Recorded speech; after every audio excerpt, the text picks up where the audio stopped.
ایک جلا بخشتا ہے، یعنی آپ کہہ سکتے ہیں کہ جہاں پر ہم اپنی زندگی بسر کر سکتے ہیں. زندگی نہ ہی بہت حد تک ٹھنڈ میں وجود میں آ سکتی ہے اور نہ ہی اسے بہت حد تک ہیٹ برداشت ہو سکتی ہے. لہٰذا ستارے جو ہیں وہ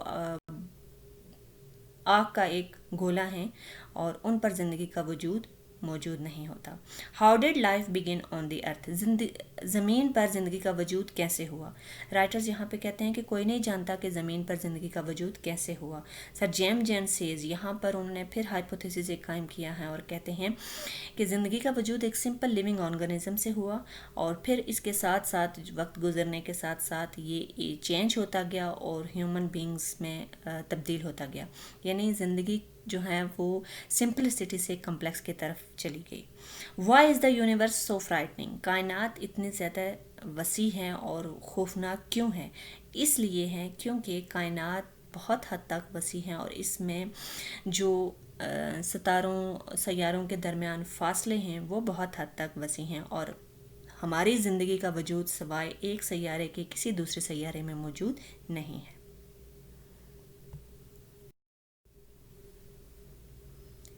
نیکسٹ کوشچن نمبر 7 ہے what conditions are necessary for the kind of life we know to exist on other heavenly bodies؟ یعنی ہماری زندگی کے وجود کے لیے کن چیزوں کی ضروریات ہیں، یعنی کیا چیزیں ضروری ہیں، کیسی صورتحال ضروری ہے. یہاں پہ رائٹرز کہتے ہیں کہ ایک ماڈریٹ ٹمپریچر بہت حد تک ضروری ہوتا ہے، یعنی درجہ حرارت بہت حد تک ضروری ہے. اس کے بعد پانی اور پھر زندہ رہنے کے لیے یعنی بنیادی جو ضروریات ہیں ہوا پانی، یہ ہماری زندگی کے لیے بہت حد تک ضروری ہیں. What is the dying sun about? یعنی جو آپ کا چیپٹر ہے دا ڈائنگ سن، یہ کس چیز کے بارے میں ہے؟ ڈائنگ مینز لوزنگ فورس، یعنی ایک طاقت کھو دینا. The plants were the part of the sun, جو ہمارے سیارے ہیں یہ سورج کا ایک حصہ ہیں. آہستہ آہستہ یہ اپنی ہیٹ یعنی جو تپش ہے وہ کھو رہے ہیں. دا رائٹر میں مینز، ہو سکتا ہے کہ رائٹر کا یہ مطلب ہو that the sun would lose its heat and force one day, کہ ایک دن سورج اپنی تپش اور طاقت کھو دے گا. The dying sun means the breaking of the sun, یعنی ڈائنگ سن کا مطلب ہے بریکنگ آف دا سن، سورج کی توڑ پھوڑ. What is made by life belt in space? خلا میں لائف بیلٹ کا کیا مطلب ہے؟ لائف بیلٹ کا مطلب ہوتا ہے ایک ایسی پٹی جہاں پر درجہ حرارت زندگی کے لیے ضروری ہے اور یہ پٹی یا آپ کہہ سکتے ہیں کہ یہ جو ایک وے ہے یہ صرف اور صرف ایک ہمارے زمین ارتھ میں موجود ہے، باقی کسی بھی سیارے میں زندگی کا وجود نہیں ہے.